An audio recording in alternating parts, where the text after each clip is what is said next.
pale corridor glimmers as though dawn has chosen not the sky, but the walls of this endless passage. Its light is not steady. It shivers faintly, like frost awakening under the first sigh of morning.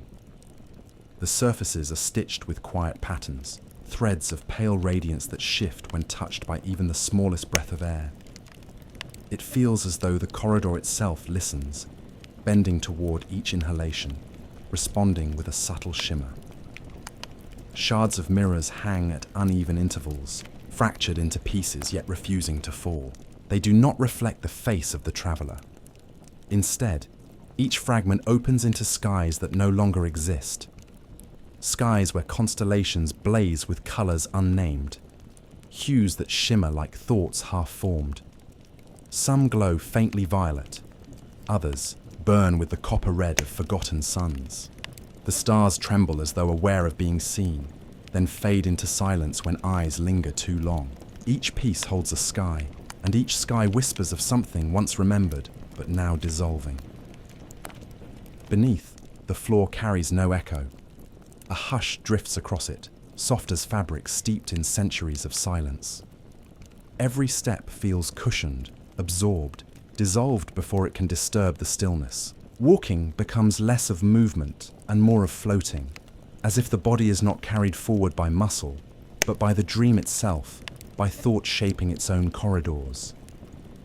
Time here feels loosened, each moment stretching into its own horizon, each horizon folding seamlessly into the next. The thresholds of the rooms are veiled by curtains of light, swaying though no wind breathes. They shimmer faintly, their edges quivering as though touched by invisible fingers. Passing through them is not like crossing space, but like stepping into a change of memory. Each curtain dissolves one reality into another, shifting softly without warning. Within, objects linger, left behind by dreamers who once wandered here and never returned. A lantern rests upon a pedestal of stone, still glowing, though untouched by hand or flame. Its light pulses faintly, a rhythm that mirrors the hush of the heart in deep sleep. Beside it, a feather lies on the ground. It hums softly, the sound carrying like a choir singing in vast distance, a sound too sacred to belong to any throat.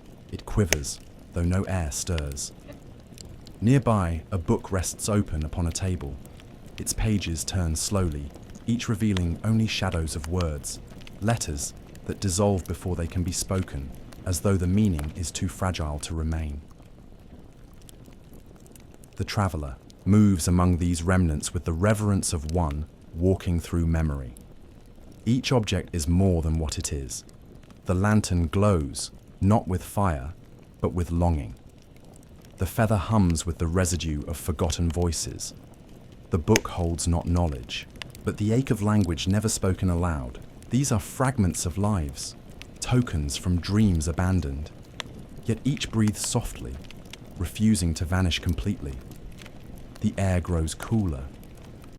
Somewhere in the distance, water trickles. It is faint, but steady, echoing through unseen halls. The sound gathers, guiding the body deeper, urging the spirit to drift closer to some hidden core. With each step, the world feels less constructed, less bound by walls or stone. The chambers flow into one another like rivers into the sea. The traveler moves not by choice, but by gravity, as though the heart itself is being drawn towards something waiting. The silence grows richer here. Every sound becomes sacred. The flutter of a turning page echoes as though a bell had been struck. The faint hum of the feather carries like an organ filling the air of a cathedral. Even the traveler's breath, soft and hesitant, feels immense, reshaping the hush into rhythm. Shadows stretch long along the walls, bending into shapes that nearly form into figures. They lean forward, reaching towards substance, but each time they dissolve again, memories seeking to take form but collapsing into mist. The corridor widens. Curtains of light part, revealing a chamber bathed in faint glow. Within it, pools of still water spread across the floor like mirrors, catching reflections not of ceiling or self, but of other rooms, other chambers unseen. One reflects a forest draped in silver rain, another, a star-torn sky spinning too slowly to belong to time. Another still shows only darkness, but from it comes the distant cry of a voice not yet revealed. The traveler kneels at one of the pools, gazing into its reflection. For a moment, the water ripples, though no hand touches it. The image wavers, trembling with the weight of recognition. A face appears, not clear, not whole, but a silhouette leaning from the surface. It does not speak. It only lingers, waiting, as though the pool has remembered what the mind cannot. The sound of trickling water grows stronger. The air smells faintly of stone washed by rain. Somewhere beyond this chamber lies the source, a stream running through, unseen halls, carrying whispers of dreams dissolved. The traveler rises, following the sound, each step drawn not by curiosity but by necessity. The path narrows again, veiled by light trembling faintly, fragile as breath. As the threshold is crossed, the air shifts once more. The chamber beyond is small, cloaked in dim glow. The sound of water is near now, falling from a crack in the ceiling into a basin carved from stone. Its surface ripples gently, reflecting pale shadows on the walls. The traveler leans closer, listening, for the trickle itself seems to whisper. Not in words, but in rhythm, in suggestion. Each drop feels like a note in a song too ancient to recall. A melody that brushes against the edges of memory but never resolves. The silence here is vast, almost heavy. Every shadow feels intentional. Every corner leans inward, watching. Mao, chamber does not feel empty. It feels inhabited by memory itself. The air thickens, and within it lingers the weight of presence unseen. The traveler closes their eyes, and in that stillness, something shifts. A sound emerges, not from the water, not from the air, but from within the silence itself, the faint cry of a child. It is neither sorrowful nor joyful. It carries no plea, no laughter. It is a sound that exists outside of meaning, yet heavy with emotion. The cry trembles through the chamber like the memory of sound, soft enough to dissolve if ignored, powerful enough to reshape the silence if heard. The traveler opens their eyes, and the chamber feels transformed. The shadows lean closer. The trickle of water slows, as though listening. The walls hold their breath. The cry drifts again, fainter now, echoing through unseen halls beyond this chamber. It beckons, not with urgency, not with command, but with inevitability. It calls from beyond thresholds not yet crossed, from rooms not yet entered.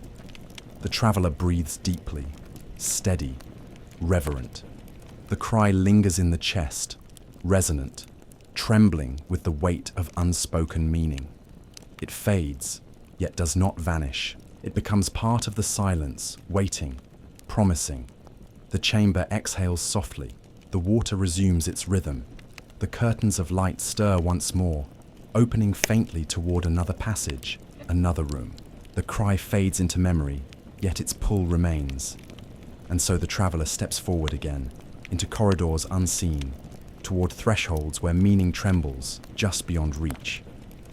The dream deepens, the silence thickens, and what waits ahead is both, hidden and inevitable, ready to reveal itself in the next unfolding breath.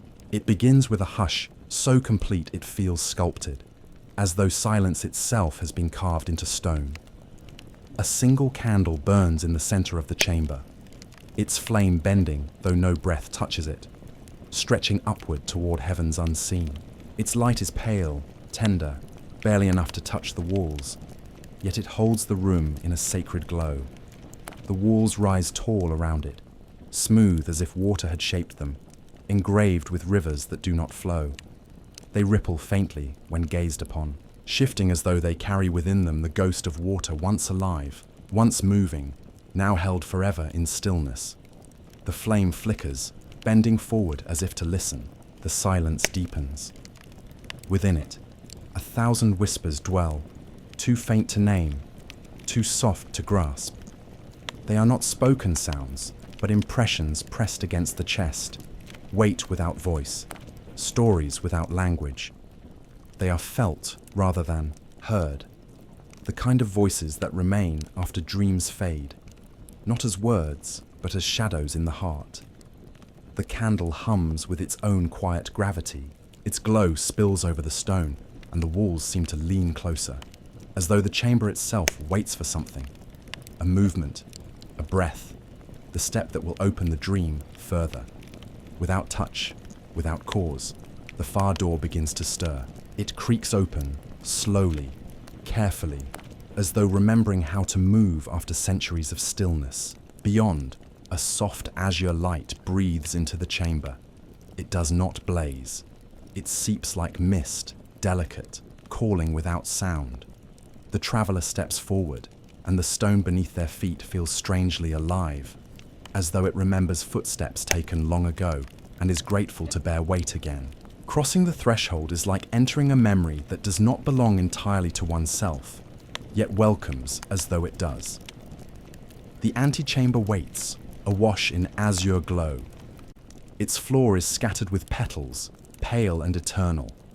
They do not crumble beneath the step. They do not wither. They remain as they are, as though no time has ever touched them. Each step sinks lightly into them, yet no mark is left behind. Walking here is like moving across the surface of a dream that refuses to fade, even under the weight of the living. The air tastes of rain, but not of storms. It tastes like fields after rainfall long forgotten, when earth still breathes its sweetness upward. Each breath is tinged with this memory, filling the chest not only with air, but with echoes of places once cherished, places never to be touched again, except here, in this in-between. At the center of the chamber rests a violin, its strings humming faintly though no hand draws the bow. The sound is soft, uncertain, like a note half remembered. It seems less music and more heartbeat, the residue of a song left unfinished. Beside it, a chair stands, carved for no one, shaped with such care and yet empty, a vessel waiting without, knowing for whom. Near it rests something stranger still, a star collapsed into crystal, its light locked within. It glimmers faintly, pulsing with the rhythm of silence, a fragment of eternity captured in stone. Time loosens here, it slips. Minutes no longer follow one another in line. Hours unravel into strands that drift like mist. Moments stretch into eternities, then fold upon themselves like fabric, weightless, endless. It becomes impossible to know how long the traveler lingers in the chamber, how many breaths are taken, how many steps, how many heartbeats. Everything belongs to the same suspended thread. And in this suspension comes the sensation of being seen, not by eyes, not by presence in any form that can be described, but by the echo of dreams themselves. Every dream once forgotten, every vision once dissolved, gathered here in stillness. They watch, not with sight, but with longing, as though waiting for someone to notice, to remember, to call them back into form. The air grows heavier with it, the silence more profound. Every forgotten dream breathes close, closer, filling the space with invisible weight. The traveler moves through the gallery with reverence, steps cushioned by petals that never fade, by silence thick with memory. The violin hums still. The crystal star pulses faintly. The chair waits endlessly. Then, from far down the corridor, another sound arises. A door creaking. It is slow, deliberate, trembling. It carries into the chamber like the cry of wood long, untouched, a note both sorrowful and expectant.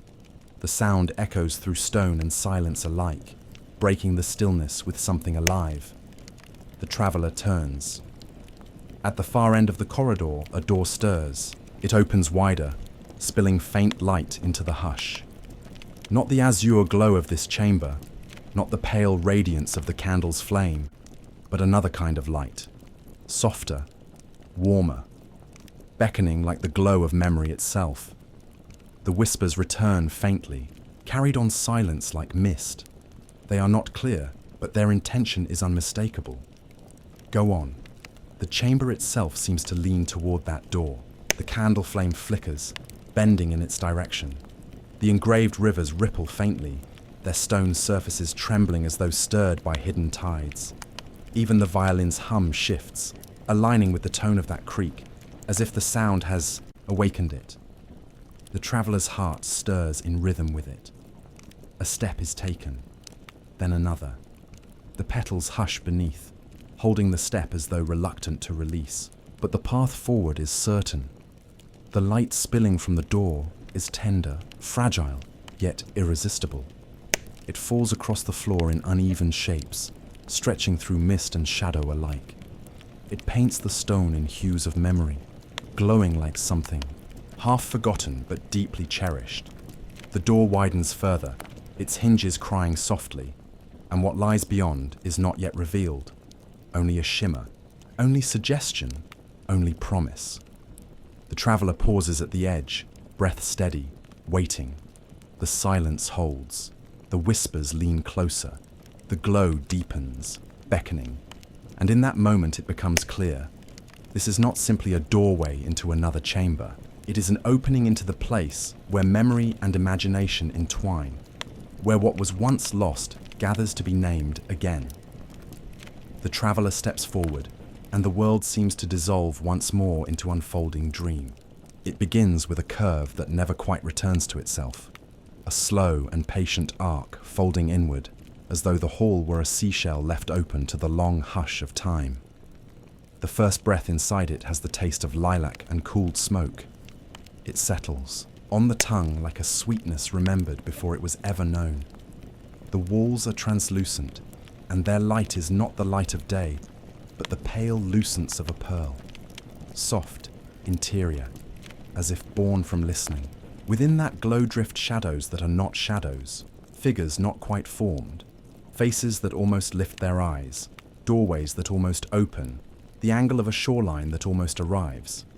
Each one seems to belong to a dream the heart once knew, by heart and then misplaced, leaving behind the outline of its warmth. The foot lifts and descends, but no echo answers.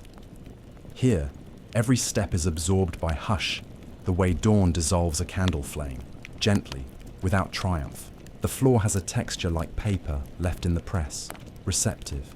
Each step draws forth a sound that isn't sound at all, more a soft turning, a page moving in a book that writes as it is read. Between one footfall and the next, words arrange, themselves in silence and then float apart again, too shy to hold shape, leaving only the feeling of being understood. The curve of the hall is patient. It guides without urgency, and in that patience, time loosens. The breath in the chest lengthens. The thought is a leaf on a river that never hurries yet always arrives. The translucent walls hold the glimmer of faces and places that do not insist upon themselves. A child's cheek resting against a window that looks out on rain. A room lit solely by a kettle's rising steam. A shore where two lanterns are left in the sand, their wicks unlit and yet their glass bright as if remembering fire. Each image drifts near and then recedes, and with each receding comes the tenderness of release. The corridor broadens almost imperceptibly, and the first chamber unfolds from the spiral like a quiet thought presented without preface. At its center stands a clock whose hands do not search forward, but lean back upon the hours as though returning them to themselves. The face is made of milk-white stone, veined with grey, and the numbers are missing, replaced by faint rings like the circles a raindrop leaves in a bowl of water. The ticking is not a click but a cooled bell, dipping gently beneath hearing. With every backward motion of the hands, a breath the traveller didn't know they were holding is given back. The seconds loosen their knots. An old sorrow unthreads itself and becomes simply weightless thread. The air wears the faintest perfume, lilac emptied of its name, smoke without the furnace, and a sweetness that is not sugar, but memory's way of softening the edges of a once sharp afternoon. It settles on the lips like a vow that never needed speaking. Here, touching the clock is unnecessary. The eyes only have to rest upon it, and the heart begins to unwind its careful spools, letting a few yards of time spill into the lap where it can be smoothed by the palm. The spiral asks for neither haste nor stillness. It asks only for attention that is almost devotion. Another chamber lifts from the curve, its threshold a veil of light, asked to move by no wind and yet drifting, as if breath itself were gently rearranging the air. Within, a fountain rises from stone the colour of late morning, and from its lip it pours not water but sand so fine it behaves like light. Each grain falls without sound, a river of time finding a bed wider than the world, forming a looping delta that reforms every moment into a new geometry. Watching it, the mind grows as quiet as the hands of the backward clock. The sand piles and slides and repiles, learning the shape of a patience older than rivers. The breath deepens. The spiral turns. The hush presses softly, not to stifle, but to cradle. On the far side of the chamber, a harp rests with no pillar to anchor it, its frame drawn from the same lucid substance as the walls. There are no strings, and yet there are threads of light stretched from curve to curve, and they are tuned to the room's slow pulse. No fingers move. Even so, a music scarcely more than suggestion glides into being. It seems to arrive from the corners of the eyes and the edges of thought, a melody felt along the skin before the ear knows it is there.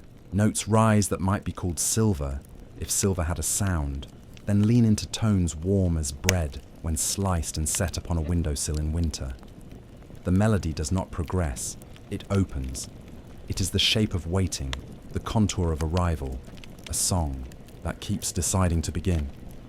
The faces in the translucent walls drift nearer to their own clarity. For a breath, the traveller recognizes one, a person who could be a mother before the world learned her name, or the first teacher whose hands were a lantern over paper, or a stranger glimpsed through train glass just long enough to be remembered. Forever. The recognition is not sharp. It is a tide that comes close enough to wet the ankle, then withdraws, leaving soft crescents in the sand. The heart notices how it has always known how to say hello without speaking, and how to say goodbye without loss when the saying becomes gentler than the need to keep. The curve gathers the senses and lays them down again, like blankets warmed at the hearth. The clock's backward assurance, the fountain's sandlight river, the harp's unplayed hymn, each lays a different quiet across the shoulders, until the quiet is not an absence, but a garment that fits. The hall narrows and turns again, and the scent of lilac and smoke deepens, braided now with something like rain that never fell because it was already satisfied to be cloud. A door rises that is not a door, merely a thickness in the air, a suggestion that the next chamber prefers to be entered by consent. When the traveller draws near, the veil thins and yields, leaving no memory of passing. Inside, the chamber is lit as though the light has been listening for 1,000 years and now wishes the world to hear its answer. At its far end stands a window that looks upon nothing the body could ever stand before. It opens not to any outside, but to the fathomless interior of the self, where sky is not a world but a way of being. The window's frame is undecided, stone, bone, cloud, its edges shifting in time with the slower of two heartbeats. Beyond the frame is a night that is not night, a depth seeded with constellations whose names were spoken once, perhaps before names were born. Each star hangs with the poise of a bell waiting for a fingertip. When the gaze rests upon them, they do not answer with light, but with a feeling. A loved thing returning to say it never left. The traveller stands before this window, and the sense of being watched returns, gentler now, like leaves considering a bird. It is not the eyes in the walls. It is not history leaning forward to be recognized. It is the attention of everything within that interior sky. Stars that were once the initials of two people who sat by a lake at 19. Stars that were once the freckles on a child's shoulders along a July river. Stars that were once prayers, now unthreaded into nothing but warmth they do not demand. They understand the precise weight of a breath and place their light upon it as one places a shawl over sleeping shoulders. A faint chime sways in the air without source or destination. It does not mark anything, it invites. The tone is the color of porcelain resolved to become sound. The listener cannot say whether the chime is above or within.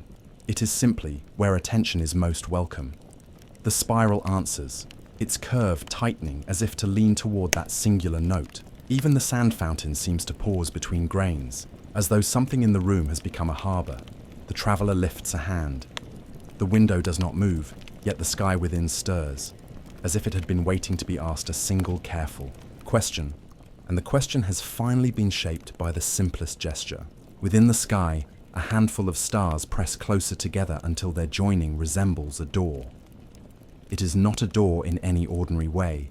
It has no handle, no hinge, no promise of leading anywhere but deeper into what it is. Still, it possesses the unmistakable posture of passage. The chime lets another note fall. It lands like a petal. It says, "You may." The air returns to that mingled fragrance, lilac sifted through ash, the savory sweetness of a page turned in lamplight, a thread of rain that will not drop but blesses the air as if permeating it were more intimate than falling. Breathing becomes a way of reading. With each inhale, a room of the heart opens. With each exhale, a lamp is carried deeper inside. What the traveler feels then is not forward motion, not progress in any earthly sense, but a subtle descending spiral, the way evening descends by lighting its lanterns from within what it darkens. The door-shaped constellation dims a fraction, brightens again, and in doing so it matches the pulse at the wrists. It is an old rhythm, the one before music, the one after words. The mind does not pursue it. It is enough to be accompanied by it. As the traveler stands there, the translucent walls remember another image and let it drift to the surface. A pair of hands shelling peas into a bowl, green beads ringing the porcelain like modest planets, an aproned laugh that vibrates the table, a summer window, the complaint of a screen door, the hour when the shadows lengthen not to warn of night but to give everything its rightful contour. The picture is simple, and in its simplicity lies the whole treasure of return. The backward clock might be this memory's companion, and the fountain too, and the harp whose silent strings accept all stories without choosing among them. The traveler does not cling to the scene, and the scene, feeling itself not clung to, gives its entire gentleness and departs like bread sent through a house.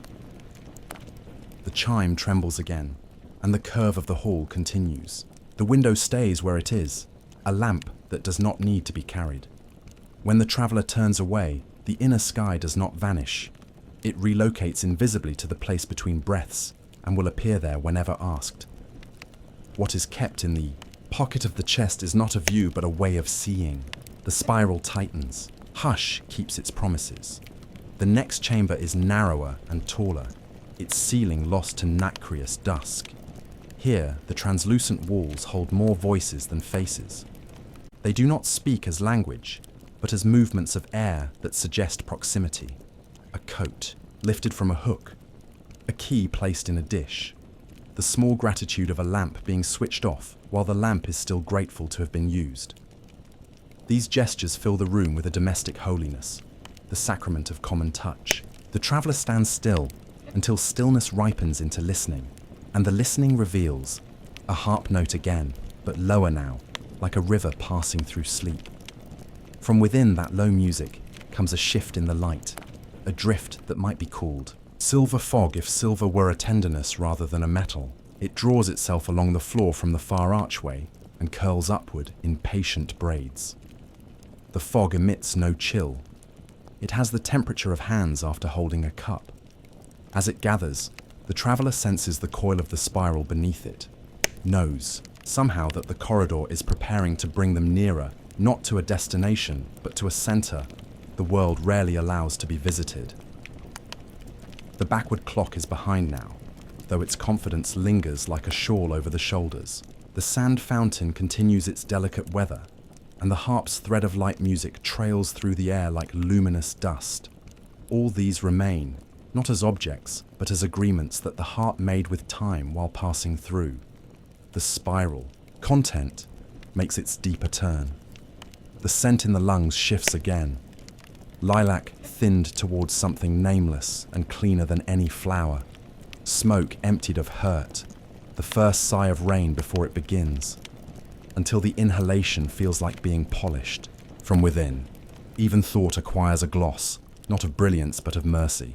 The mind becomes a spoon resting on a saucer, used, quiet, shining from use. The chime gives a final, almost private tone. The translucent walls seem to consent. The far arch, where the fog brightens to the shimmer of breath in winter, bends itself, a fraction wider, and in that widening the traveller feels permission rather than command. One foot steps forward.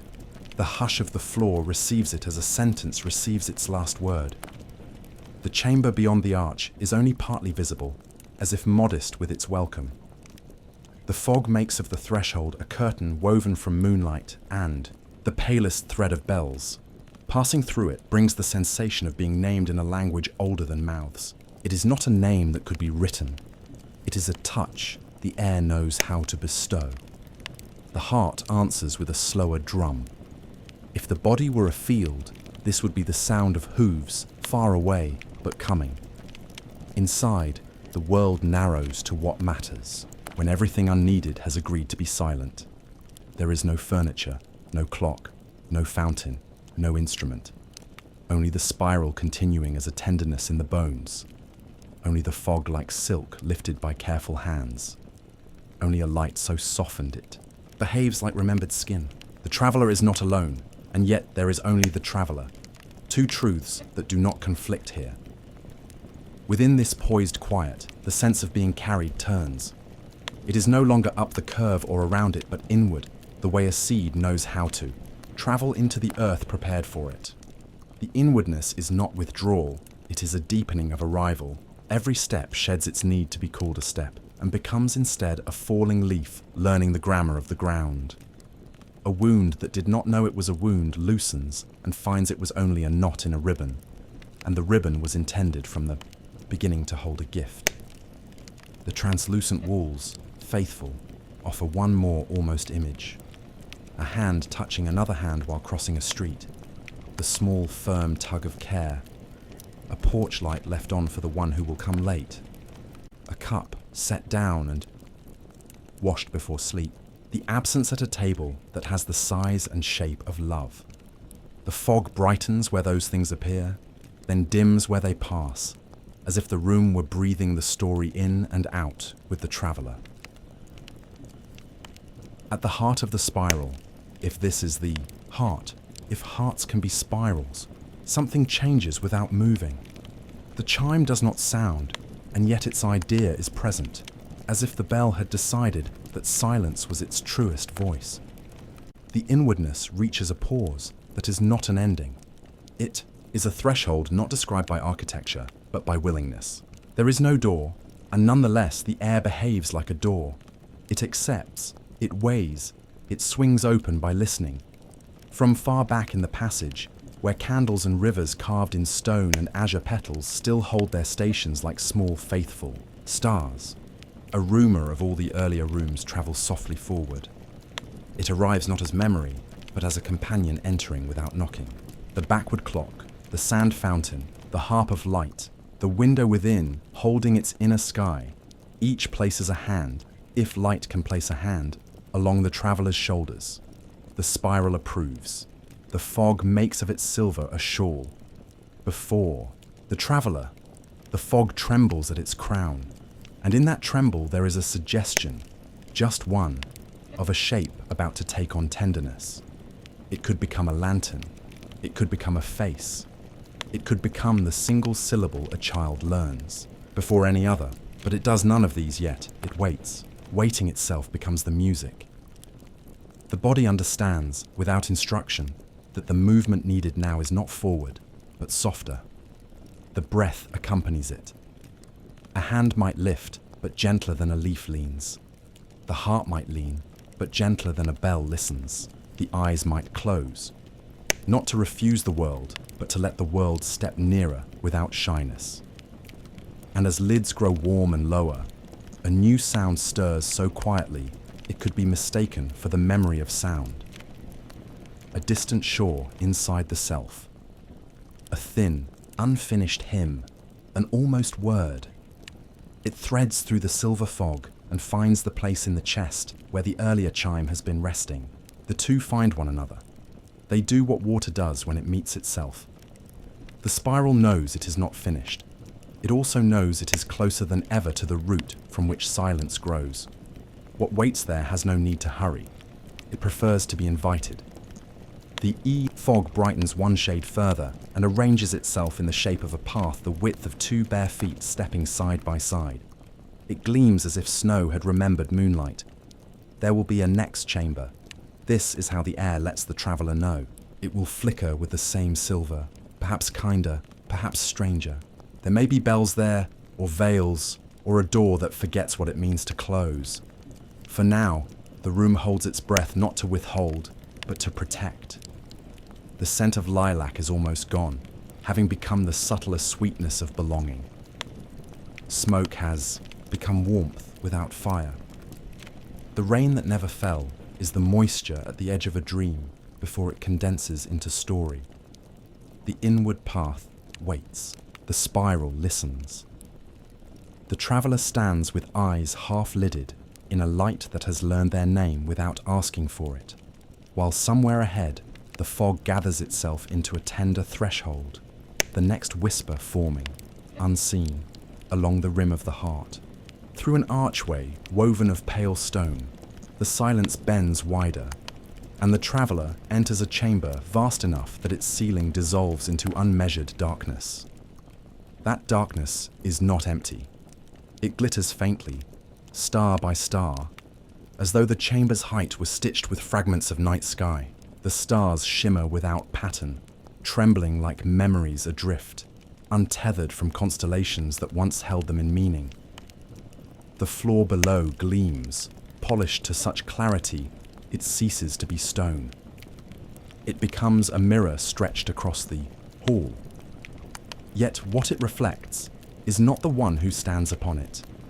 Instead, a procession moves silently across its surface. Faceless figures, countless in number, gliding forward in endless line. They step without sound, their forms vaporous, dissolving slowly before they can ever reach the far side. Their rhythm is steady, an eternal march toward disappearance, shadows of those who dreamed once and were forgotten. Watching them brings a strange stillness, as if their silent journey is not separate but already within, repeating in the marrow of every heart. Above this mirrored expanse, lanterns drift, suspended in no air, bound to no chain. They float like seeds carried on a hidden current, their light soft and pulsing, breaths exhaled into glow. Each lantern flickers with its own rhythm, tender and uneven, as if each carries the heartbeat of a dreamer long asleep. Their glow falls in patches across the reflective floor, illuminating the faceless procession for a moment, before shadows reclaim them. The walls curve endlessly, carved with doors. Hundreds, perhaps thousands. Each one unique, no pattern binding. Them, no logic ordering their presence. Some are narrow, with frames bowed as if bent by weight. Some are tall as towers, their arches adorned with forgotten runes. Some radiate warmth, a faint heat that seeps into the skin like a hand resting gently on the shoulder. Others exhale a coldness sharp enough to draw breath shallow, a reminder of absences too deep to name. Each door hums faintly. The sounds weave together into a low chorus, overlapping tones that tremble between harmony and dissonance. They are not music, and yet they move the chest the way music does, resonant, unsettling, tender. It is as though each door remembers its own history, each carrying within it a memory of the dream that once passed through. The traveller drifts along this hall of doors, each step stirring whispers that rise like tides. Some are sorrowful, carrying, the hush of lullabies that never finished. Others are tender, half smiles shaped into sound, lost words reaching to be heard again. None of them are clear. They come as fragments, dissolving before they can be fully understood. The air itself is heavy with them, soaked in the ache of remembrance. One door shifts, gently, slowly. Its hinges creak like breath caught in the throat. No hand touches it, yet it stirs, opening only a fraction. From its crack spills a breeze, cool, damp, alive. It carries with it the unmistakable scent of rain-drenched earth, the fragrance of soil just after storms. It is grounding, human, tender, a memory of standing at a threshold with hair dampened by summer rain. A memory of fields opening themselves to the sky's sorrow. A memory of the silence that follows after thunder has wept its last. The door continues to sway gently, like a question offered without words. The breeze deepens, brushing against the traveller's skin, wrapping them in the scent of rain, pulling quietly at the heart. It feels like invitation. It feels like recognition. Yet beyond the sway of that single door, the chamber itself leans inward. The mirrored floor thickens with shadow. The faceless procession dissolves into mist. The lanterns pulse brighter, slower, as though the chamber itself has decided to hold its breath. Time slows, bends, folds into silence thick enough to press against the bones. Expectation fills the air, humming with something unseen. Then, faintly, far away, beyond walls and beyond stars, a bell begins to toll. It is not loud. It does not shatter the hush. It moves through the chamber like a ripple through water, one tone unfolding into another, fading slowly, yet impossibly clear. Its origin is unseen. It comes not from above, nor below, but from everywhere at once. And when the sound fades, another rises, as though the silence itself has learned how to ring. The bells carry neither warning nor command. They carry only direction, a gentle guidance, a call without words, a rhythm to follow. The traveller's hand lifts, hovering close to the cracked door. The breeze rises stronger, carrying the scent of rain closer, warmer, like standing in a memory of home after absence. Yet beyond the door, the corridor narrows. It bends inward, shadowed, drawing toward the faint toll of distant bells. Two paths stretch forward, woven not in stone but in silence itself. Choice gathers here, not a choice of right or wrong, not a choice of destination, a choice of listening. The cracked door hums, tender, beckoning with the scent of earth and the comfort of storms remembered. The narrowing corridor waits, carrying the bells deeper into unseen chambers where silence grows thicker and secrets breathe more slowly. The traveller pauses, heart caught between them, the lanterns above dim as though waiting. The mirrored floor flickers, the faceless procession halting for only a breath, as though the dream itself is listening for the decision. The chamber exhales once, long and deep, and then stills. The air holds its weight. The whispers hush, dissolving into fog. All that remains is the faint crack of a door breathing rain, and the far toll of bells unfolding into eternity. And with the next breath, the dream draws the traveller forward, not into conclusion, but into the threshold where both paths beckon, where the next secret waits unseen. Blue light rises from the floor, as though the ground itself has learned how to breathe, and each breath is a mist of memory returning to its shape.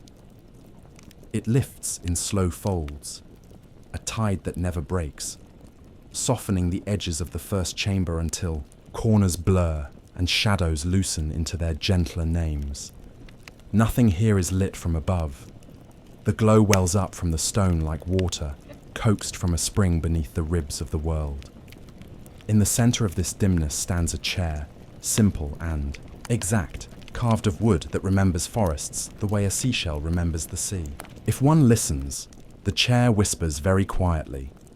A wind moving through tall trunks, the small applause of leaves, the secret creak of an old bough turning in sleep. All around, the room curves into shelves that keep curving, arcs within arcs, as if the chamber were the inside of a question still opening. The shelves are full of books without titles. Their spines are covered in velvet soft cloth that yields to the palm like a sigh. On the silence they rest, with the contentment of birds sleeping in eaves, unbothered by the hunger of names. The traveller reaches for one, and the moment fingers. Brush the spine, the book dissolves, not into dust, not into ash, but into sound. A few fragile notes unfurl, rise and rise again, as if the pages have remembered their first duty was not to be read, but to sing. The melody drifts upward and disappears into a ceiling the eye cannot find, leaving only a tremor of sweetness. In its wake, the way a bell's last ring lingers where the air has learned it. Another book, another touch, another handful of music. Each fragment is slightly different. A silver hum that tastes of winter apples. A tender chord the colour of linen drying by a river.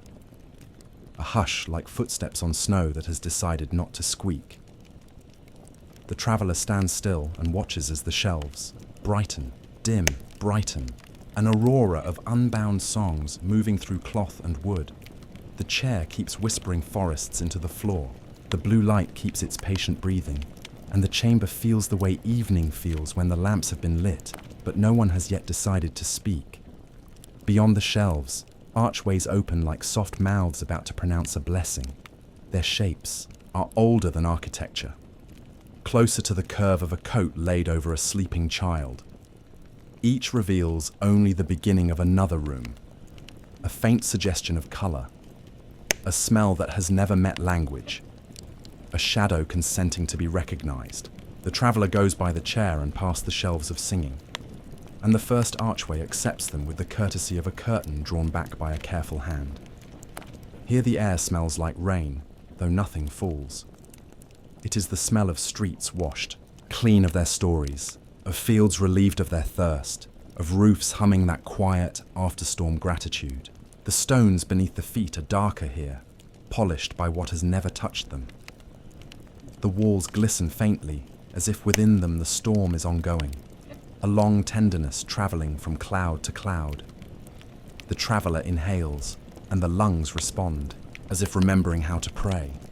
On a low table waits a bowl of clear water. Its surface holds the ceiling's invisible light, the way a palm holds an unbroken egg. When the traveller leans close, the water wavers once and steadies, as though recognizing the face not as a shape, but as a memory coming home. The second archway opens upon a chamber where countless feathers drift through the air as if released by unseen wings in their unhurried molting. They are not bright, nor white, nor black, but the colour of breath left on glass. They fall without falling, moving with the patience of snow learning to be river. Each feather turns once or twice, finds an angle, and very gently settles on nothing. The traveller reaches out, and a feather meets the palm with the softness of a yes. The touch is not weight, but warmth, a small pledge that something once alive can go on being tender after its work is done. When the feather is lifted toward the ear, it makes a sound, almost nothing, like a page turned in the dark by someone not wishing to wake anyone else. The chamber hears this almost sound and offers back 1,000 more, and for a breath, the air is a library of kindness. The shelves hum behind the walls. The blue light persists, the kind that knows how to wait by a bedside through the night. The traveller returns to the first chamber and enters a third opening. Here the floor is mirror dark but not reflective. It gathers the shapes above and keeps them without giving them back, the way a mother listens. A spiral of tiny lamps recedes into the farthest corner, their flames steady, each no higher than a thumb. Between them hangs the scent of oranges, or perhaps the idea of oranges, a clean sweetness that wakes the mouth without announcing itself. The lamps make a road for eyes alone. Walking it is unnecessary. Seeing it is enough. The traveler stands in the doorway and lets the flames draw a quiet path through the mine's old snow. In the fourth room, strings hum, though no instrument is visible. The tones form a doorway of sound, a frame made of patience through which nothing is required to pass. The pitch is low, earth-sure, and threaded with something high and softer than birds. The music keeps forgetting how to continue and keeps continuing anyway. When the traveler steps nearer, the tones lean their heads in welcome and then return to their work of holding the air together. Every note leaves a small luminous residue, like pollen on a sleeve. It smells faintly of linen and of light that has promised not to leave. Steps go back to the blue-lit chamber of the chair. Shelves curve and glow. The traveler rests the fingers on a volume the color of sleep after tears. Song rises again, this time with a tremor that suggests a path through trees at dusk. It drifts toward the unseen ceiling and finds the other melodies that have already gone, and for a heartbeat, they are all audible at once. The past agreeing to be a single kindness before going on with its work of dispersing. The chair seems to nod. In its wood are rings that measure years by how faithfully they endured both winter and fruit. The voice begins then, very faintly, neither close nor far. It hums without syllables, a piece of sound that might once have been a lullaby and forgot its words on purpose. It does not demand attention, it suggests it. The traveler turns as if locating a candle's flame by its heat rather than by sight. The sound threads itself through the shelves and between the arcs, lays a line of silver on the floor that the feet can feel, though the eyes cannot see. It guides not like a map, but like a river, inviting the body to float rather than to cross. Following. It means allowing the chambers to soften into one another until boundaries feel like polite formalities. The rain-scent room leans its freshness into the feather chamber. The feather chamber lends its hush to the room of low humming strings. The lamps spiral and agree to be seen from everywhere at once. The traveler moves without the urgency of arrival, and the corridors accept this pace as the one they were built for. A fifth opening becomes visible, not because it was not there, but because the traveler has learned how to see where patience is the only light. Its threshold carries a pale gold, not the kind that boasts, but the kind that finds its way through curtains in late afternoon. The hour when the house becomes a kindness for itself. The door is slightly ajar. Its frame breathes. With each inhale, the gold warms. With each exhale, it cools. The voice hums a little nearer now, speaking neither comfort nor sorrow and somehow containing both. The traveler does not yet enter. The body knows the grace of pausing. It lets the door get used to the idea of being crossed. Before stepping through, the traveler sits in the center chair. The wood holds and gives, perfect with its memory of trees. Closing the eyes does not darken. The chamber, it brightens it differently. Inside that private dusk, the blue light rises like a tide between shores that are not at odds. The shelves move closer, then farther away, then turn to face the heart. Beneath the hum of the without title books and their dissolving songs, the voice continues, setting a horizon within the chest. The traveler places both hands upon their knees. The pulse arrives at the fingertips, very quiet, like a bird deciding to trust a branch. With eyes closed, other rooms come visiting, a chamber of glass bells that sound only when watched with tenderness. A narrow alcove where a mirror reflects a field of tall grass and the backs of two people walking away, their hands almost touching, almost. A small gallery where the dust has chosen exactly where to settle, drawing constellations on the spines of things left and returned to. A doorway where the fog learns to be veil, where the veil learns to be river, where the river learns how to be a name one can say without speaking. The voice goes soft, softer, as if the singer had moved to the far side of sleep and was humming only to keep footsteps company. It is enough. The traveler rises, The chair gives a small sound like gratitude in old wood, and then resumes its listening to forests no longer standing and forever alive. The door with the pale gold around it waits with the patience of someone who has already forgiven all delays. The frame is warm, then cool, then warm again, as though breath and light have decided to share the same language. The traveller lifts a hand and does not push.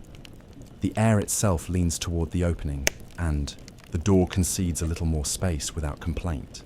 Beyond, a room that has taught itself how to be a horizon. The walls are not straight. They open outward in the manner of a heart learning it is safe to be larger. The floor is not mirror nor stone, but a soft plane that feels like standing on, the memory of wheat. It yields enough to accept a foot, restores enough to let the foot know it was welcomed. The ceiling is so high as to be irrelevant. A long current of soft light moves from somewhere invisible to somewhere else invisible, and being inside it has the effect of hearing one's name called by a voice that loves the syllables more than the person. Books aren't shelved here. They float at shoulder height, spines turned inward, pages faintly ajar. When approached, they do not sing. They exhale little breezes that smell of cedar chests opened in summer, of winter coats brought down in first frost, of paper warmed by human hands. In their breath is the barest taste of salt, tears present as possibility rather than fact. The traveller passes between them, and they turn slightly to watch, not with eyes, but with their gentle currents. In the centre stands a table made from the same wood as the chair, or perhaps the chair was made from this table. Chronology does not insist here. On the table rests an object wrapped in cloth, the colour of the hour before dawn. The voice hums from neither near nor far and seems to come from the wrapped thing. The traveller hesitates not out of fear, but out of reverence. The fingers find the cloth's edge and draw it back. Underneath, a small bell waits, quiet and sure. It is not polished. It knows what shining is and has chosen a softer way. The bell is lifted and is not rung. The impulse to know is asked to be a little kinder. Holding it, the traveller feels a history arrive that is not a list of events, but a sequence of warmths. A kitchen where a window fogged while bread cooled. A lamp turned low in a room where someone slept safely. A porch where shoes dried after rain and no one hurried them. The bell sits in the palm as a weight that teaches, and what it teaches first is that sounding can be power, but can also be kindness, and its kindness is to wait until calling is the same as welcoming. The bell is set back among the folds. In the far wall, a new arch glows with the blue of a bruise almost healed. The feathers from the earlier chamber find their way. Here, drifting through as if the house had invented wind for their sake alone. They do not obscure anything, they annotate it. The rain smell passes, returns, passes again. So lightly the lungs do not notice. Breathing has become a conversation. The traveller walks toward the arch and stops halfway, as if hearing a page turn. Behind them, it is only the air learning another language. Yet in that pause, a recognition opens like a window in warm weather. Every room thus far has been both familiar and forgotten, not because memory is poor, but because memory is merciful. It keeps what it cannot yet hand over and brings it later with both hands. The mind tries to claim understanding. The heart disagrees not with words, but with a widening that says, simply, more. Now from behind the walls, beyond even the idea of walls, the voice hums a phrase that is almost a question. If it were words, it might ask, "Is this where you thought you would find it?" But it is not words, so there is no requirement to answer. The traveller closes their eyes and lets the question rest without becoming a test. In the resting, a door opens inside the sternum, and warm air enters and exits until everything is part of the same weather. The next chamber is small and round, a cup in a giant's hand. Along its curve are niches, and in each niche a single object, a key with no teeth, a lock with no keyhole, a match whose head is not red but a soft grey like the underside of a dove. A ribbon that once belonged to a child and now belongs to the idea of the child.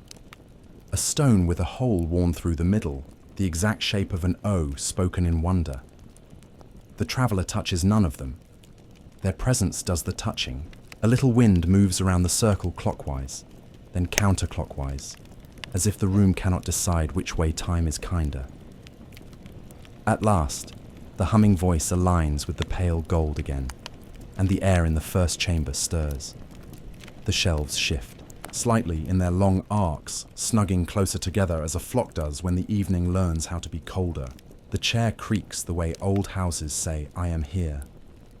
The blue light grows one shade deeper and, with it, the certainty that this was not an arrival, but a beginning learning its own name. The traveller returns to the chair because certain roads must be started from the quiet that remembers the woods. Sitting, they feel old roots underfoot, roots twining through the stone and the dream equally, drawing up a decade of rain and handing it to the breath.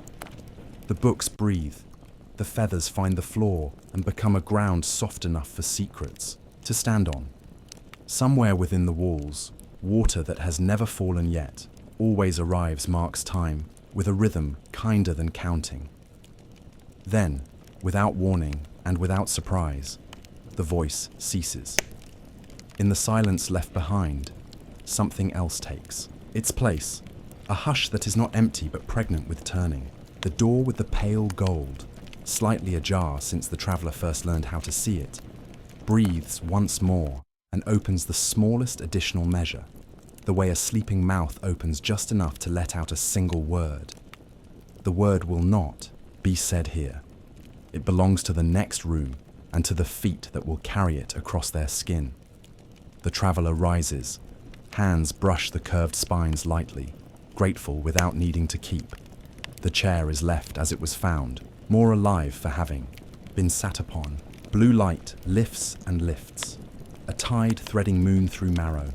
The feathers tremble, glad to be unsettled.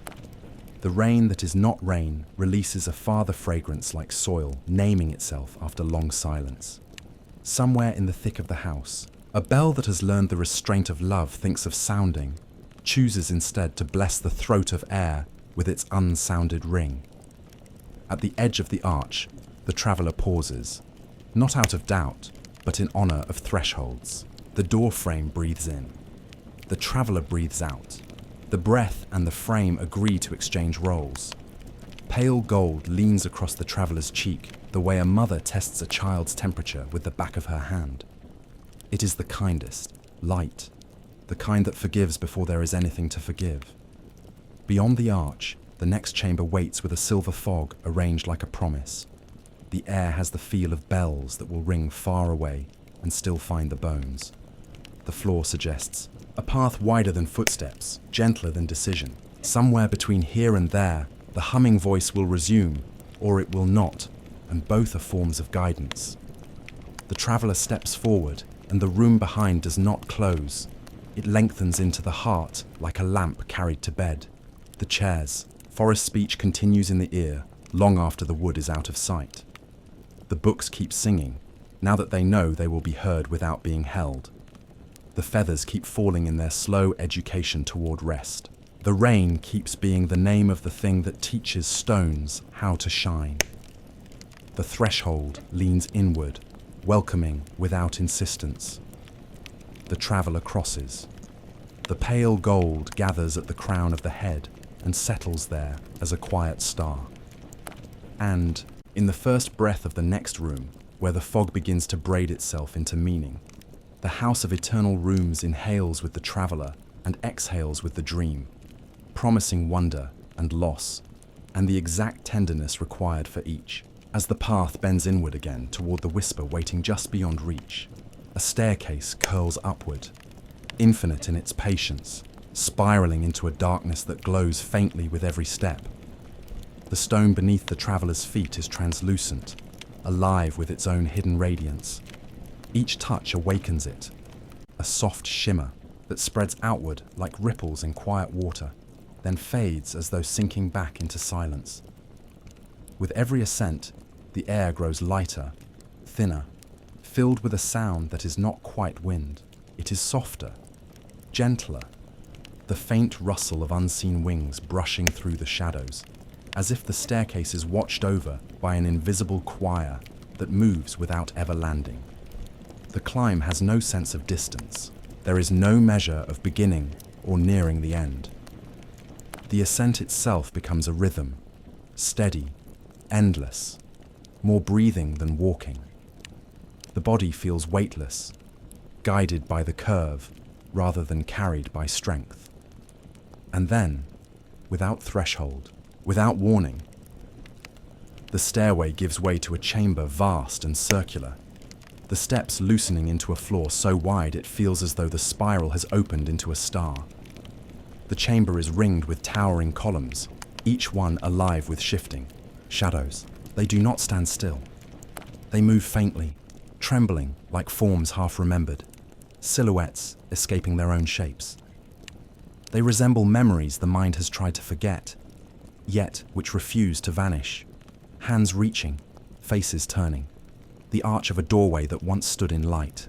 The columns lean inward slightly, as though the chamber itself bends close to listen. On the walls are murals. They are faded, the colors worn, the images dissolving like water-soaked parchment. And yet their scenes are unmistakable. Gardens stretching, without flowers, soil tilled but never blooming. Rivers curving upward against gravity, their waters flowing toward the stars instead of the sea. A sky that holds more silence than weather, empty and luminous. Each mural feels less like a picture and more like a memory etched by time, left unfinished so it could continue to breathe. In the center of the chamber lies a pool. Its surface is still, polished like glass, but what it reflects is not the ceiling above. It reflects another sky entirely. A sky so thick with stars, it trembles like an ocean of tears. Some burn bright, urgent, others dim, exhausted, flickering like thoughts slipping away. Looking into it feels like leaning over the edge of time, as though the pool is not water but memory's own mirror, showing not what is, but what has always waited beneath the skin of silence. The silence here is immense. It presses against the body as if it were substance, weightier than stone, more delicate than breath. Yet threaded through it is something finer, a whisper, not one voice, not many, but countless, overlapping, their words never forming fully. They speak without language, murmuring with longing, like fragments of dreams calling to be remembered. They echo faintly against the pool, weaving with the shifting shadows, breathing across the murals as though trying to repair what time had washed away. The traveller kneels at the pool's edge, drawn forward without thought, as though the water has always been waiting. Leaning closer, the stars reflected in the surface quiver, then ripple. The stillness shatters into circles of light, and from within the reflection rise shapes, faces, fleeting, blurred, dissolving before they can be named. One turns as if to speak, but its lips vanish before words can form. Another lingers long, enough to resemble someone once loved or once almost loved, and then it slips away, mist dissolving into mist. The pool does not answer. It remembers, and its remembering hurts and soothes in the same breath.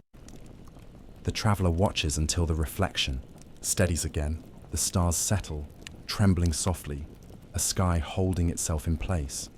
And yet the air has changed. The silence is no longer absence. It is expectancy. The columns seem to lean closer, their shadows stretch toward the pool as though awaiting a decision.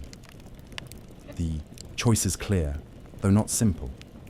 To step into the water, to fall into the sky reflected within it, surrendering to a descent that is also an ascent, or to turn toward another path, another opening. On the far side of the chamber, barely visible, golden light flickers like a flame cupped by trembling hands. It spills faintly across the floor, wavering as though uncertain if it should be trusted. It is a promise, half kept, half broken, still alive enough to call. The pool hums with stillness. The golden light breathes. Between them, The silence thickens, waiting, like a question that does not demand an answer, only the courage to move. The traveler closes their eyes. For a heartbeat, both paths are felt within the chest. The water cool, infinite, swallowing and embracing. The golden light warm, fragile, yearning to be reached. Both call, both are true. The air shifts. A faint bell tolls in the distance, soft as a sigh. The columns exhale, their shadows retreating slightly, as if granting the choice. Its dignity. The traveler rises, footsteps press against the floor, echoing not as sound but as memory, rippling through the chamber's vastness. At the edge of the pool, the water stills, stars tightening once more into their trembling sky. At the far opening, the golden light flickers stronger, steadying, waiting. The journey bends onward, into silence that blooms, into promises still forming, into the next threshold, where the golden glow lingers like breath caught between speaking and silence. And so the traveler steps forward, deeper into the eternal rooms, where wonder and loss entwine, and the next chamber waits unseen. The hall opens, and does not quite become a room. It becomes a hush shaped into architecture. The ceiling rises out of sight, not high so much as withdrawn, a mercy of darkness that allows the eyes to rest. From those unseen heights, veils of silver mist unspool and descend, strand upon strand, the way moonlight might choose to be visible if it loved gravity. The air is padded with its own gentleness. Sounds are changed here, softened on arrival, as if every breath wore small mittens to keep it from knocking against the ribs of the world. The first step inside is less a step than a lowering of the heartbeat. The mist answers with a slow drift, lifting and settling like the tide teaching itself patience. Far down the nave, a door stands wide like a held breath. Within that doorway is not corridor, not wall, not refuge, only darkness with a pulse. It looks back. It waits without pretending, not to. Along both sides of the cathedral, a congregation of forgotten objects keeps a difficult faith. A child's shoe sits as if its owner had just stepped away to laugh at something and would return, any moment now, to grow into it. Beside it rests a violin, whose crack is the kind that keeps singing. Its body, hairline split, hums faintly with the last song it refused to forget. A mask painted with colours that once promised festival has allowed those colours to loosen, to fade in a manner that is somehow kinder than brightness. Each object holds a hush of its own, and inside those hushes, the ear can hear a soft, persistent humming, the shape a broken dream keeps when it decides not to disappear. The traveller enters as someone might approach a sleeping animal, fully present, fully aware that waking too quickly would be a form of harm. Footsteps meet the stone, and the stone takes the sound and folds it like cloth. Echoes rise for the span of a breath, and then choose to be water, dissolving without complaint. Even the small shift of fabric at the traveller's shoulder is accepted by the air, and returned as a promise to keep it safe. There, in the centre, where a heart would be if halls kept anatomies, a shaft of pale light descends from nowhere. The eye can locate. It is not white. It is the colour of milk, remembered from a childhood morning. It is the colour of a page in a book your grandmother held with her warm, paper-soft hands. It is the colour of a bell just before it decides to ring. It falls straight and stops upon stone that has agreed to be altar. In that light stands a statue, robed and faceless, the folds of its garment arranged by a craftsmanship that understood gravity as an old friend. The figure holds a key. The key is not raised. It is not offered like a bargain, nor guarded like wealth. It rests on the open plain of stone hands, as if the statue had learned how to become a table for what matters. The metal glints once, then again, faintly, not with the flash of coins, but with the steadiness of stars that have decided to stay. The key's teeth are strangely shaped, the way music looks when it is cold. Its loop is a circle large enough to admit the thumb of someone who knows how to be careful. The key hums, not aloud. It hums the way a doorway hums the moment before the hand touches the knob. The traveller draws closer, and the shadows that clung to the columns and crouched behind the veils of mist adjust their weight. It feels like a gathering, not a threat. The statuesque stillness is not absence, but attention. The forgotten objects along the walls seem to lean forward by a breath's width. The violin, with a thready vowel of sound. The child's shoe, with the small gravity of a first step. The mask, with a willingness to be worn again by the air. When the traveller stands within the pale light, the mist brightens the tiniest measure, as if even fog can remember how to smile. The statue's facelessness is not anonymity. It is an invitation to pour the self into it without spilling. The key shines once more, a heartbeat's worth of gleam.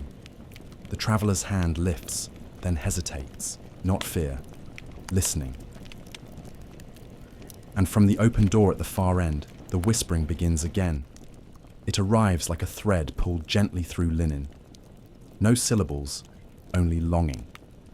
It overlaps itself in soft braids of breath, toneless and yet musical, as if 1,000 libraries had learned to murmur at once. The sound is fragile in a way that makes the chest ache.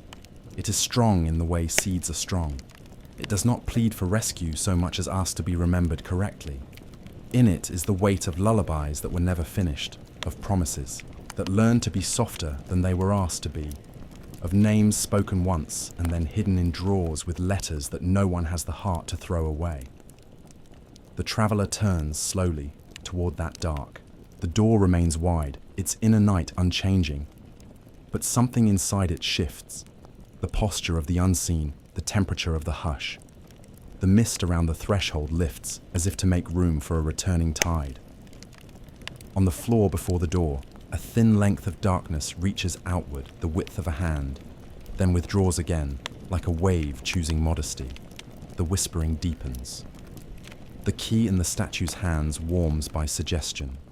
If the traveller steps toward the statue, the veils of mist sweep very slightly toward the door, as if a breeze is asking for balance. If the traveller steps toward the door, the pale light grazes the back like a benediction that knows how not to bind.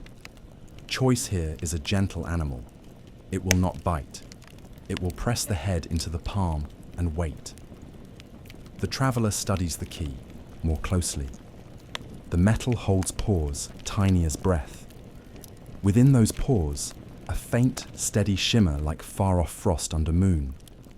The loop bears a small notch, as if another key once leaned against it in the pocket of a coat whose owner believed. Every door opens eventually if you learn its season. The teeth form not steps, but a valley, a little geography for a lock to recognize itself in. The key seems to remember locks.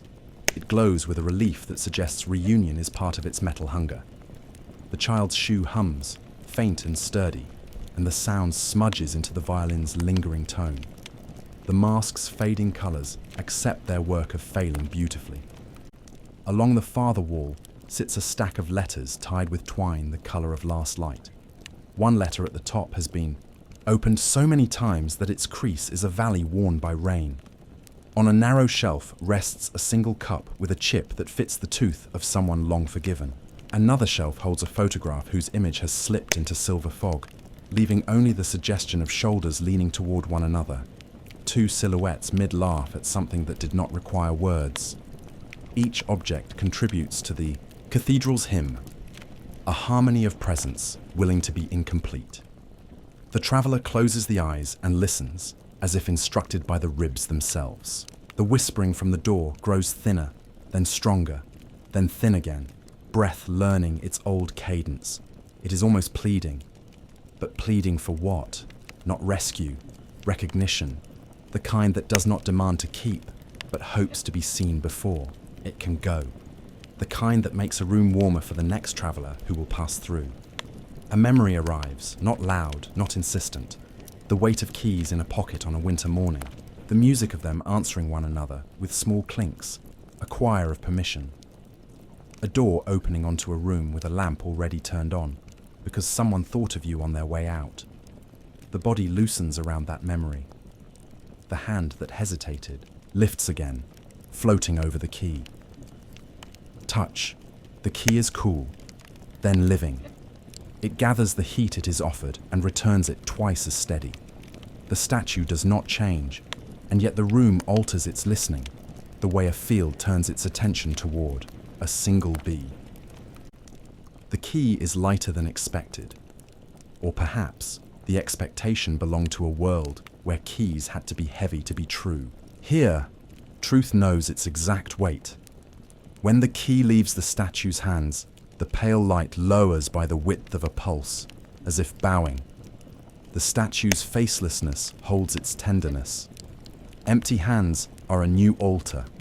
The traveler would thank it aloud, but the voice has already learned the cathedral's rule. Every gratitude here is more accurate in silence. The whispering quickens, not in volume, but in nearness. It sifts through the veils, thinning them where it touches. The door's darkness brightens by contradiction, the way velvet brightens when stroked against the grain. The objects along the walls lean inward their fraction again, and now other. Small reliquaries show themselves, a button polished into a coin by worry and love, a cracked marble that remembers small hands and dirt under nails. The tin of tea leaves that still holds the idea of heat. A pair of spectacles folding themselves closed with the humility of rest. Each offers its ache like a candle learning how not to smoke. The traveler begins to move. The pale light follows without following. The key tilts in the hand and aligns itself unconsciously with the wrist's old habit of opening. The mist parts in dignified streamers as the body passes. The veils respect the face, the way curtains in a sick room learn how to become breeze. The statuesque presence does not diminish with distance. It thrones the center, a patient witness who believes thresholds should never be crossed alone, even when no footsteps accompany. At the edge of the door, the air cools in a manner that clarifies rather than chills. It smells faintly of stone washed by time, and far behind that, of rain that has been thinking for years before it fell. The darkness within is not absence, it is privacy. It will not display what it holds until asked with the precise combination of sincerity and surrender. The key is small enough to disappear in the fist. The traveler does not close the fist. The darkness brightens in threads, the way ink lifts a little when a letter is traced. Somewhere farther in, a lock breathes like a creature startled into hope. The whispering gathers, and in its gathering a few shapes nearly form. The timbre of a mother's low hum as she walks a hallway past midnight. The lull of a train 3 towns over. The laugh that happens at the edge of crying and holds both, without confusion. It would be possible to go back, to set the key again upon stone palms and walk the length of the cathedral's nave into light and mist, and the slow brightness that knows how to forgive without being asked. It would be possible to sit beside the violin and place a hand upon the wood, until the crack learned it was not a wound, but a doorway for music. It would be possible to balance the child's shoe on the palm and feel the precise measure of a life that can only ever be walked once. But the door is a tide, and tides require an answer. The traveler steps forward, and the darkness receives weight, as if weight were a message it has waited a lifetime to read. Inside, the floor is not exactly floor. It is the feeling of walking on a night that has become tangible for the sake of tender feet. The key lifts of its own willingness toward a space on the right, an absence shaped like readiness. The lock is not visible. It is a pause in the air, with teeth. The meeting is quiet. The first turning is smaller than a blink, the second a little prayer, the third the invention of warmth. The mechanism within does not click. It exhales. The door's darkness rearranges, as if it had bones that were weary and now feel seen. The whispering stops, not as if silenced, but as if satisfied. In the second, after the last filament of sound dissolves, the entire cathedral hears its own heart. Hinges decide to remember what oil felt like. The opening widens by a generosity measured in inches. The mist, obedient as ever to the syntax of breath, draws back and becomes a curtain held in two invisible hands. Pale light does not enter. It allows the dark to keep its sovereignty. The objects along the wall bow without moving. The statue stands with hands unburdened, and therefore holy. The traveler stands between two jurisdictions. Behind, the familiar unknown. Before, the unknown that has been rehearsing this moment since language began to dream about doors.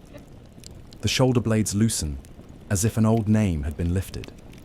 The empty hand hovers near the threshold, as one might hover a palm above sleeping hair, not to touch, but to bless the space that will be crossed. Inside the door, the first contour becomes visible, a corridor stitched with soft glows like watchful embers left on purpose along the path. They neither promise safety nor threaten danger. They mark a willingness to accompany. The air further in carries that soft metallic scent one calls key, but is in truth time when it chooses tenderness. Somewhere to the left, a faint bell gives, not a ring but a thought of ringing, enough to teach each rib the correct pace.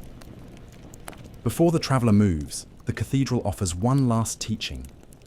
A breeze rises from the side aisles where the forgotten objects keep their vigil. It crosses the nave like a hand moving a strand of hair from a forehead. It passes the face, unsensed the eyes, gathers on the tongue the taste of dust that once was laughter. It is blessing and receipt of blessing.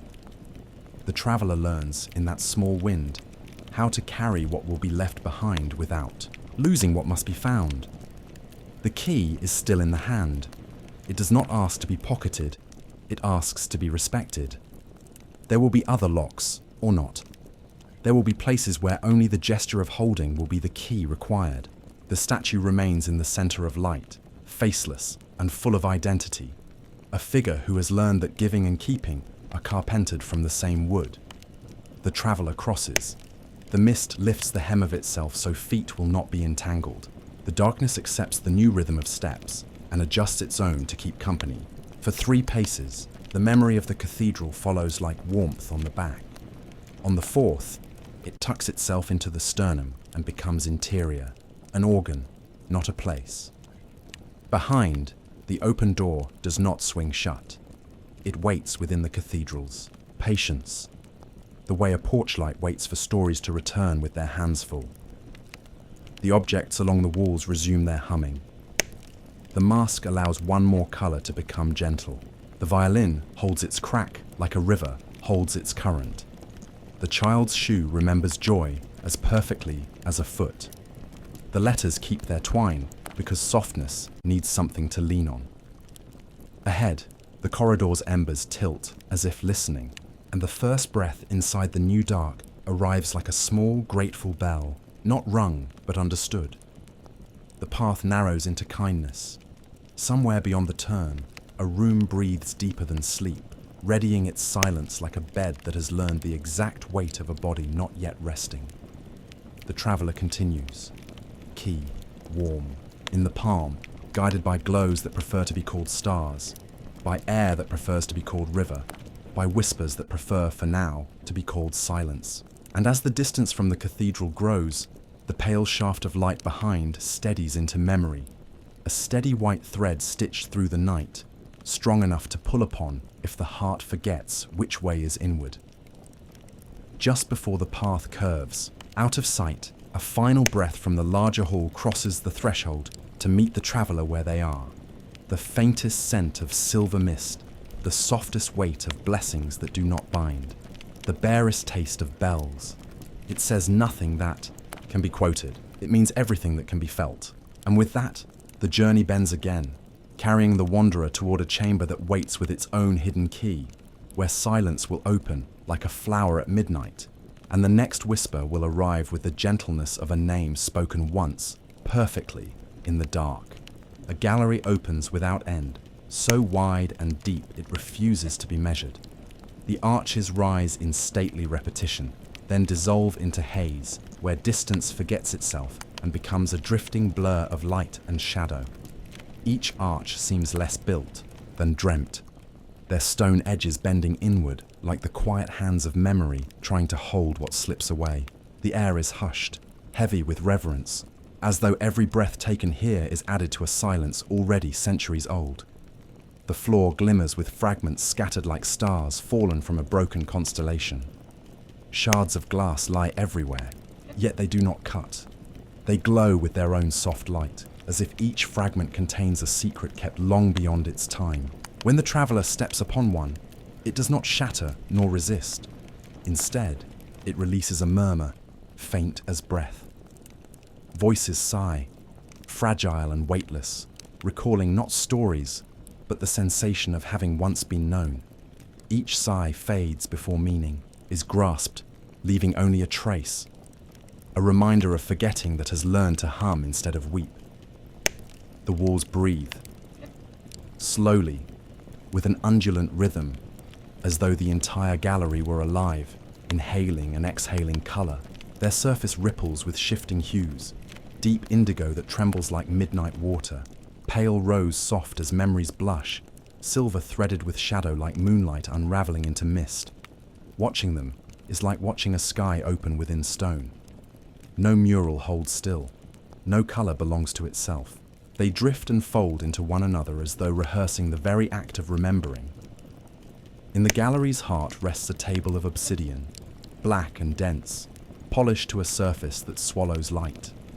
Upon it lies a book bound in midnight fabric. Its presence commands, though it does not move. The cover hums with a quiet gravity, waiting without impatience. As the traveler approaches, the pages begin to stir. They flutter though the air is still, whispering to themselves like leaves turning in a wind the body cannot feel. A fragrance rises from within, rain falling on distant soil, the sweetness of earth darkened and made generous by water. The may scent stirs something in the chest. Nostalgia not for a place, but for a silence once cherished. The traveler leans closer, and the book opens of its own accord. Words appear upon the page, pale and trembling, as though carved from moonlight. They shine for a moment, clear enough to be read. Yet the instant the eyes rest upon them, they vanish. They dissolve into nothing, leaving only the impression of meaning, the way a taste lingers on the tongue after the fruit is gone. A feeling remains, vastness, tenderness, sorrow, wonder, but no sentence, no line to hold on to. The book does not wish to be kept, it wishes only to remind. The pages turn themselves. A new fragrance rises with each shift. Cedar smoke remembered from a winter hearth, lilies folded in a funeral's dusk, the sharp sweetness of apples in late autumn. None of these scents remain long. They drift upward, dissolve, and join the shifting haze above, becoming part of the unseen tide that carries the room. The traveler inhales, exhales, and feels the weight of unspoken words pressing inward, not crushing, but steady, reminding the heart of what cannot be said and must still be known. The gallery itself begins to sway, at first so faint it feels imagined, then steady, tidal, as if the room has chosen to breathe with the sea. The floor rocks beneath the feet with gentle rhythm, pulling the body forward not with command but with inevitability. The arches bend, deeper into haze, blurring like sails caught in fog. The walls pulse with light, indigo folding into silver, silver fading into rose. It feels as though the gallery is no longer place but vessel, carrying the traveler across something unseen. The book lies still now. Its pages close, the midnight fabric binding itself once more. The fragrance fades. The obsidian table reflects nothing but shadow. Yet the impression lingers, heavy, holy, as if a truth has been given and then withdrawn to test the heart's willingness to remember without holding. At the far edge of vision, something stirs. Where haze has always dissolved arches into nothing, a shape takes form. A door, at first faint, flickering, as though the eye invents it. But with each step, it gathers substance, frame, and hinge. It does not belong to stone. It belongs to light. The door opens slowly, and from within pours not darkness, not another chamber, but a brilliance so pure it does not feel like sight. It feels like sound, a tone without pitch, a resonance that hums inside bone and breath. The light spills across the glowing fragments on the floor, setting their soft sighs into chorus. One shard murmurs, another answers, until the gallery fills with voices. Whispers rise, layered, overlapping, forming a tide of sound that is not words but longing. The chorus grows, not louder but deeper, filling the arches, stirring the mist, bending the colors of the walls into shimmering harmony. The sighs of forgotten dreams gather here, shaping themselves into a song too fragile to hold and too immense to silence. The traveler stands within it, every breath aligned with the sound, every heartbeat bending to its rhythm. It is not sorrow, it is not joy, it is the recognition that both belong together, inseparable. The door widens. The light within pulses, steady as a heartbeat. It does not blind, it embraces. It does not command, it invites. Beyond it lies no hallway, no chamber, only radiance layered upon radiance, depth beyond sight.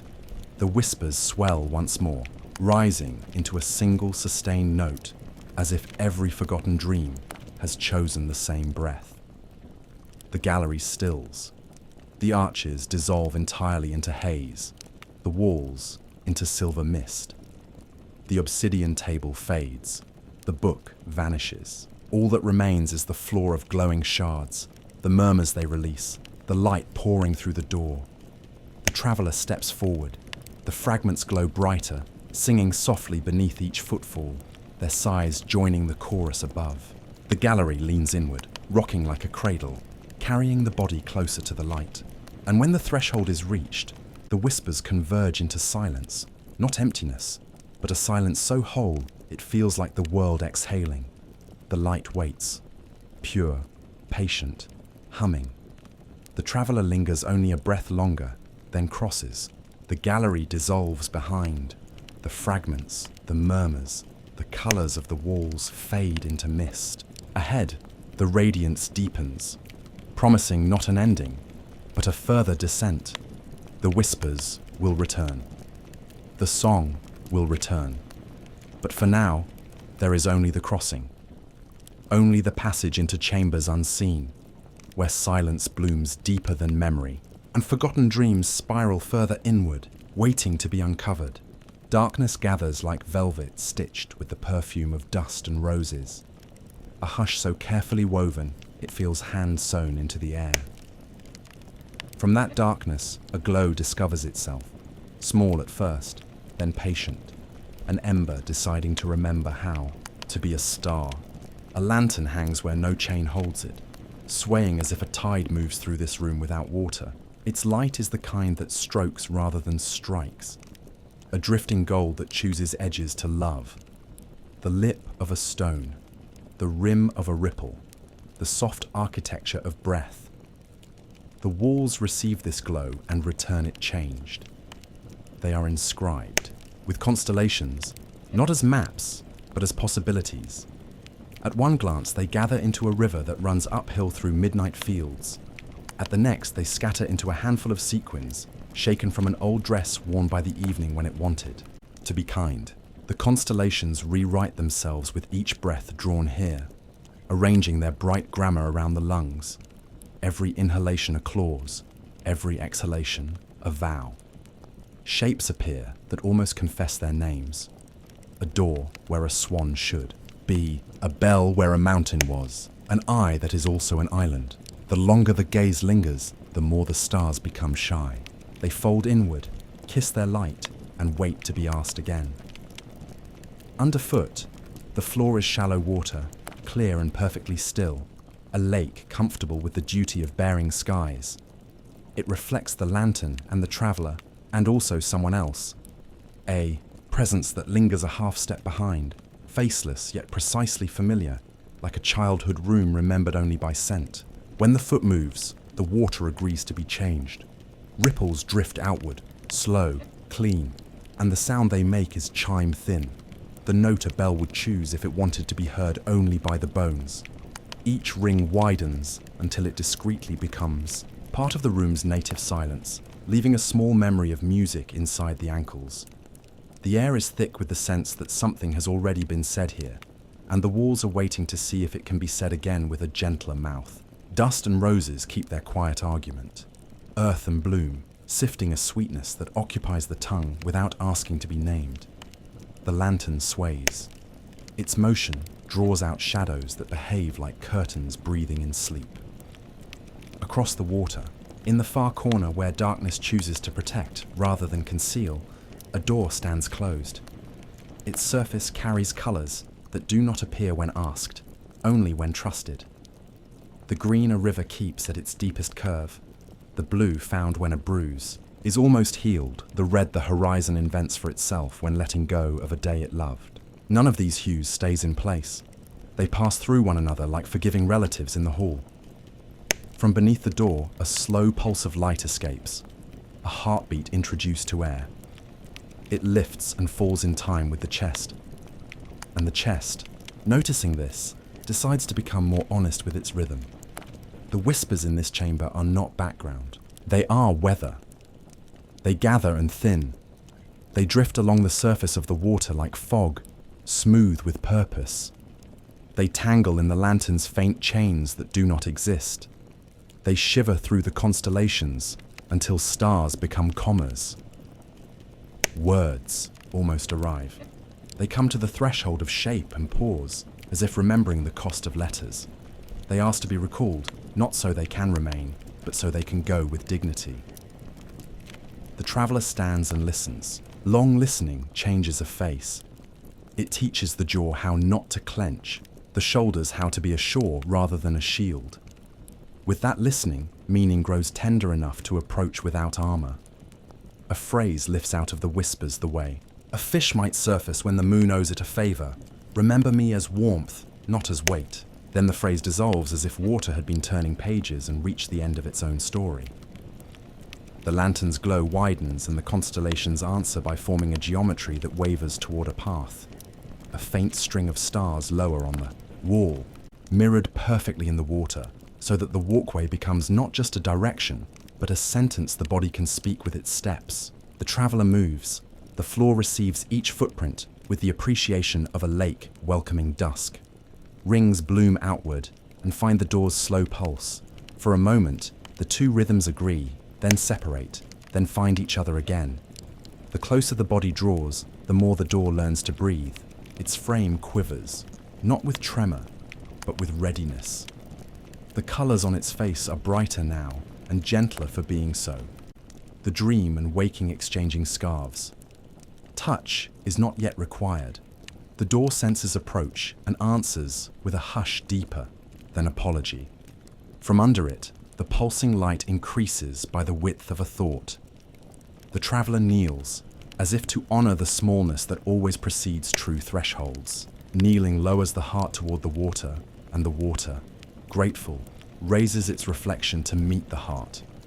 For a second, the faceless companion behind steps closer, more silhouette than presence, more echo than silhouette. It shares a balance, lending weight just enough to keep the world from tilting. The lantern's sway slows. The room waits with the kind of patience that changes the shape of time. Faint letters become visible on the door, not carved into wood or stone, but into the possibility of color itself. Strokes and curves that appear only when the head tilts and the breath deepens. They are not letters from any known alphabet. They recall the gestures a mother's hand makes over a fevered brow. They resemble the river lines of old maps of places that were dreamed so well they had to exist for a season.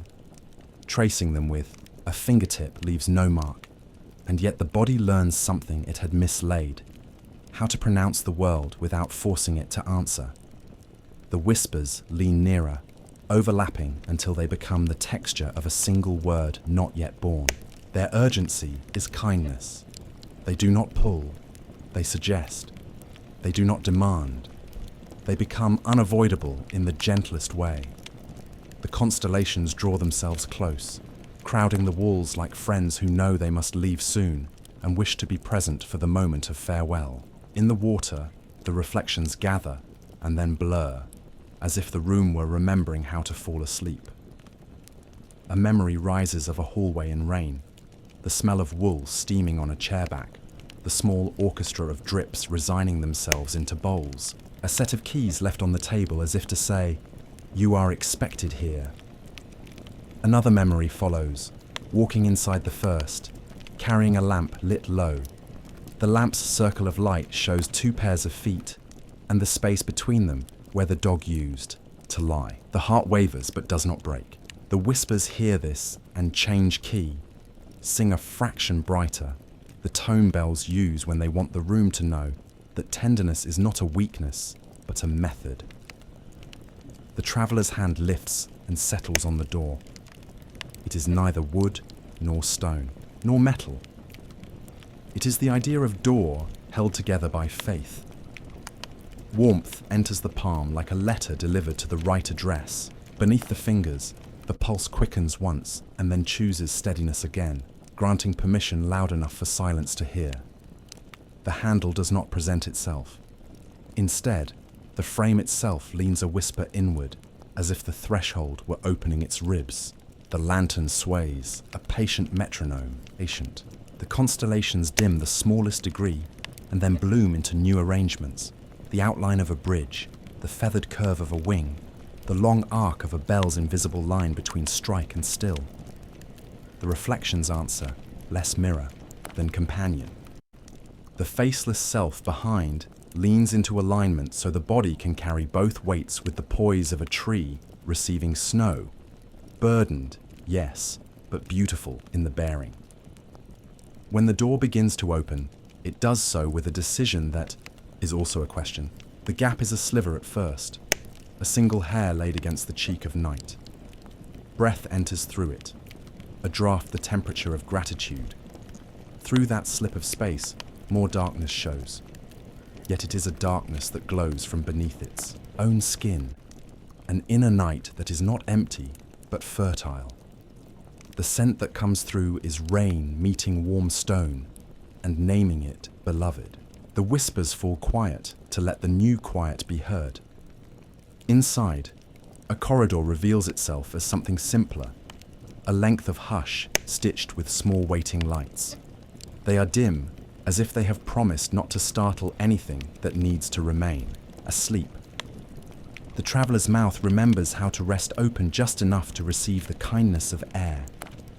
The lantern behind answers by lowering its brightness to the level of memory.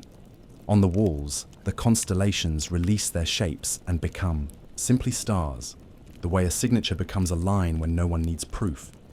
Before crossing, the traveller looks down. The water holds an image worth learning by heart.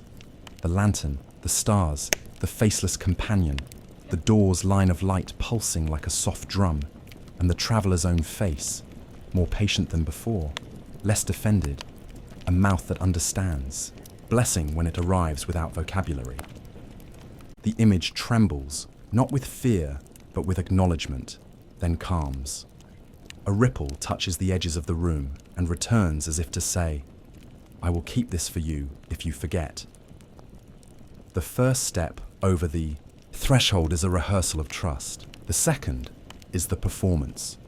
On the third, the room behind chooses to bless rather than cling. The lantern makes one last arc and steadies. The stars on the walls write a final sentence and then erase it so it can be written inside. The doors, pulse synchronizes, beat to beat, with the heart.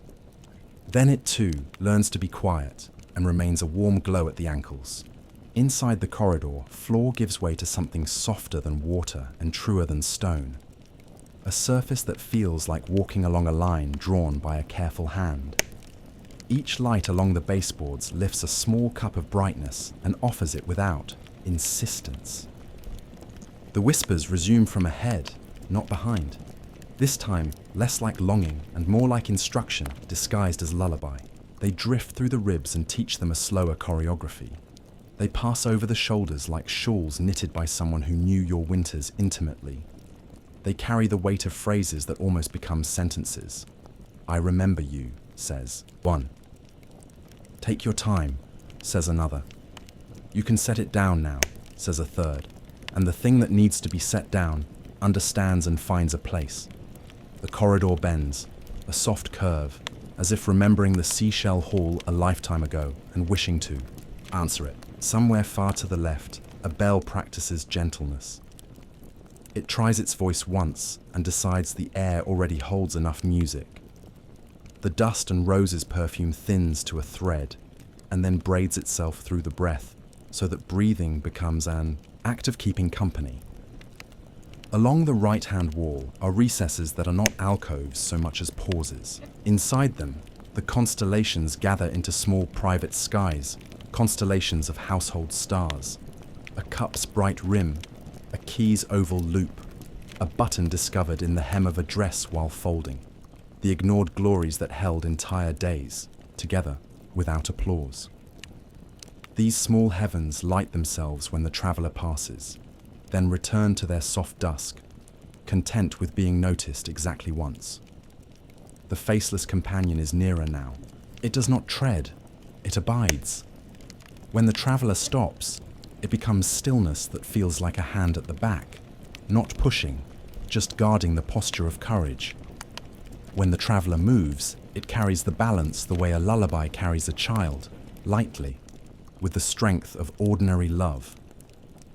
In its company, the body remembers how to be heavier and freer at once. The corridor widens. A draft slips in from ahead, cool enough to clear, warm enough to welcome. The door behind does not close. It stands, a page left open to mark a place one will return to, not because one must, but because one will wish to. The lights along the floor lean their small flames toward the bend, and from around it, a glow arrives that is not gold and not silver, but the quiet between them. The colour a bell leaves on the air when the ringing is over. The whispers swell again, into congregation, not for ceremony, but for escort. They carry a single promise in many voices. What waits ahead is deeper and kinder and truer to what you could not say. The heart loosens a knot it had rehearsed keeping. The hand with nothing in it opens as if to learn a smaller alphabet. At the next threshold, there will be a room where the ceiling forgets to end and the floor remembers how to become sky. At the next threshold, there will be a low table with a bowl of field light and a door that does not choose between closing and opening, because it has learned to be both. At the next threshold, memory will stop wearing its heaviest shoes and step barefoot across the names it once feared to say. For, now, the corridor asks only this. Continue as if the air is listening, because it is. The lantern's last warmth settles into the spine. The constellation's script curls into a pocket of the chest where letters learn singing. The water's rings have long since become part of the hush, but the ankles remember them, and therefore need not look back. And so the traveller moves onward, the pulse and the door's light braided into a single thread, the faceless companion keeping pace like a second heartbeat, the whispers shaping silence into a cradle. Darkness softens to dusk. Dusk leans toward a pale that might belong to dawn if dawn is willing to be gentle. The bend approaches, a curve that promises neither answer nor riddle, only the next soft question. The corridor exhales, and the traveller, following that breath, steps into it, toward deeper rooms where the boundaries of memory loosen their knots, and night, endless and merciful, opens its hands.